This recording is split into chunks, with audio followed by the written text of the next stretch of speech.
Myanmar gi northern thangba San state ki mafum kaya amada military junta amasung militant group singagi marakta lammunabagi khotoknarakpadagi miyoi lak amaro mathwai hingnabagi damakta question chenaba hokre khara amadi aikhogi Manipur da sangsindun leirambasi yari world affairs amasung geopolitics ki oiba anoba video update amada amukka hanna taramnok suri ngasidi aikhogi yumthangna duna leiriba Southeast Asia gi country ama oiriba Myanmar da lagliba anoba development asigi matangda amuk miyang tabinasi Haukiba sahi 2021 gi February thada Aung San Suu Kyi gi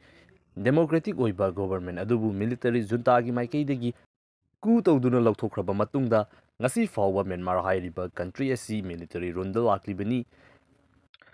Myanmar gi military junta gi maikaidagi mahaki mayokta lepa miyoisingi matakta akanba action kaya ama lokhaltakpadagi miyoi kaya ama maram thadoktuna question chenaduna Manipur Mizoram na chingba mafam kaya amada refugee oina lakhi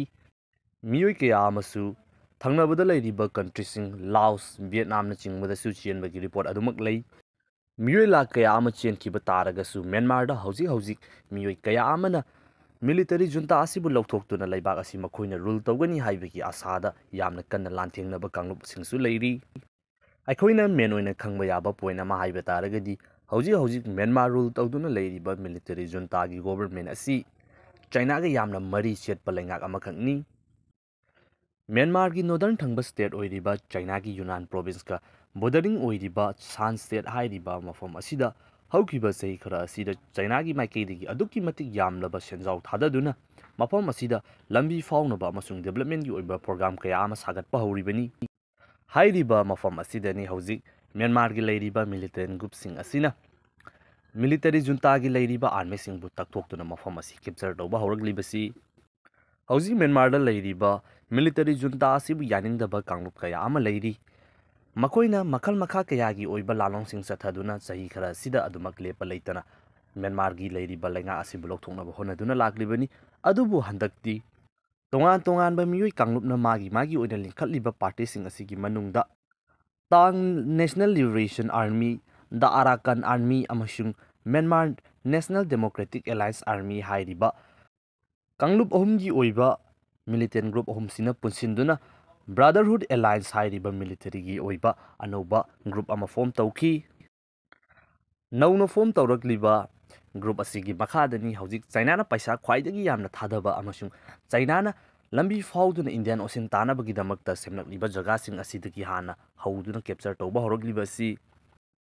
leibak amabu rule tawriba government amabu madusu military gi oiba rule leiba mafam asida yamna tenkraba matam khara sida unava fawba yadaba militant group ahumsing asi punsinduna aduki matik yamna mapangal kankhalakliba asi foreign power gi khut yauroi haningai leite hauzik asi Myanmar gi northern thangba San state ki jaga sing asida Brotherhood Alliance hairiba militant group asi gi maikaidagi Myanmar rule tawduna leiriba military junta gi army base kaya ama lawshinduna mafam kaya ama tapna capture tawragli hauzik khuthokna baleptri yamna kanna kapnaribani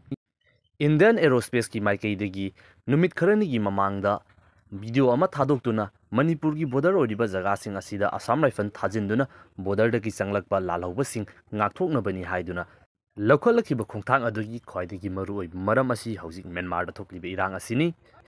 handak aikhogi Manipur police ki SDBO ama hatkiba aduga amasung state force thajinba adugi thoidokpa mari leinaba maram natte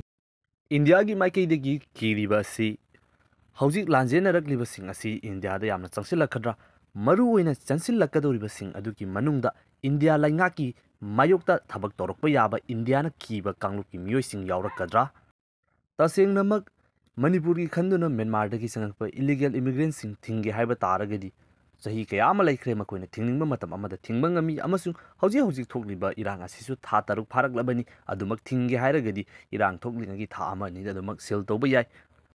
Asukuiba matam asi tasin usinadana laikraga handak Myanmar da irang hek thorokpaga karisu hainaruba tawdana yamna kanba action lawkhalakliba asi Myanmar dagi selakliba miyoising asida India gi laingaka agreement da laitaba makhugi mayokta lakpa yaba kanglukki miyoising adu sangsilakpa yai haibagi akiba adu leibanani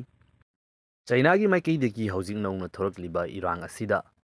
Myanmar da leiba Chinese citizen kaya ama asok apan amasung asiana yaurokliba sibu yaningdaba phongdokre masiga loinana ꯌꯥꯔꯤꯕ ꯃꯈꯩ ꯑꯊꯨꯕ ꯃꯇꯝꯗ Myanmar ꯍꯥꯏꯔꯤꯕ country ꯑꯁꯤꯗ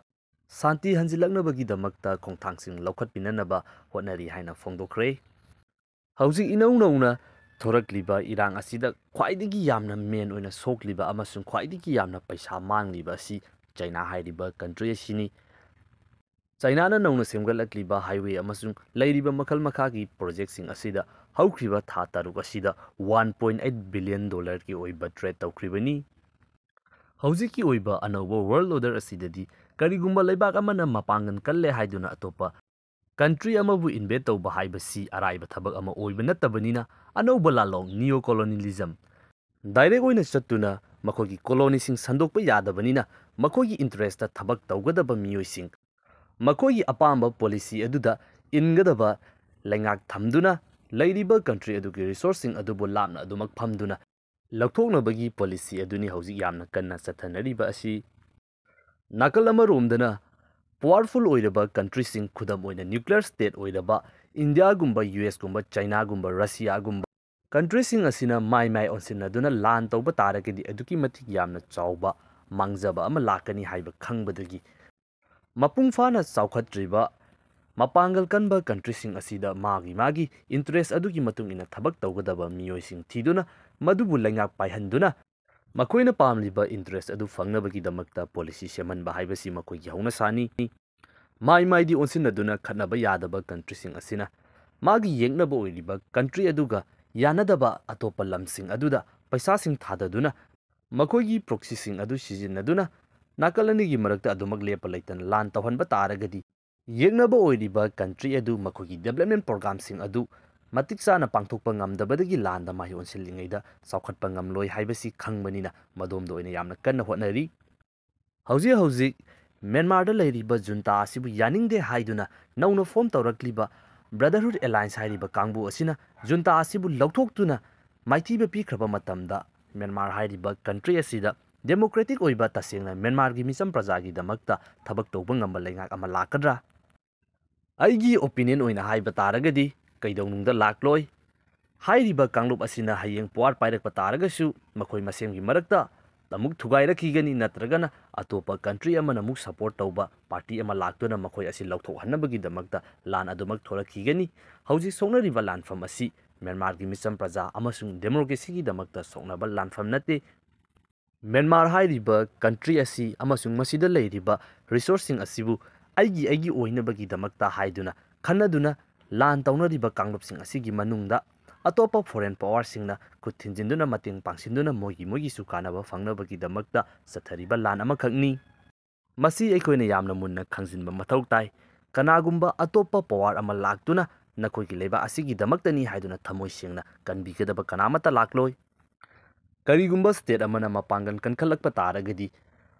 ꯃꯍꯥꯛꯀ ꯄꯨꯟꯅ ꯆꯠꯃꯤꯟꯅꯅꯕꯒꯤꯗꯃꯛꯇ ꯀꯥꯟꯅꯕ ꯐꯪꯅꯕꯒꯤꯗꯃꯛꯇ ꯑꯇꯣꯞꯄ ꯁ꯭ꯇꯦꯠꯁꯨ ꯃꯍꯥꯛꯀ ꯈꯨꯠꯁꯝꯅꯗꯨꯅ ꯆꯠꯅꯕꯒꯤꯗꯃꯛꯇ ꯃꯈꯣꯏꯒꯤ ꯄꯣꯂꯤꯁꯤꯗ ꯌꯥꯕ ꯍꯧꯔꯛꯀꯅꯤ꯫ ꯀꯔꯤꯒꯨꯝꯕ ꯃꯄꯥꯡꯒꯜ ꯁꯣꯟꯊꯔꯛꯄ ꯇꯥꯔꯒꯗꯤ ꯑꯇꯣꯞꯄ ꯑꯀꯟꯕ ꯁ꯭ꯇꯦꯠꯁꯤꯡ ꯑꯁꯤꯅ ꯃꯥꯒꯤ ꯀꯥꯟꯅꯕ ꯐꯪꯅꯕꯒꯤꯗꯃꯛꯇ ꯁꯥꯟꯅꯐꯝ ꯂꯥꯟꯕꯨꯡ ꯑꯃ ꯁꯣꯏꯗꯅ ꯑꯣꯟꯊꯣꯔꯛꯀꯅꯤ꯫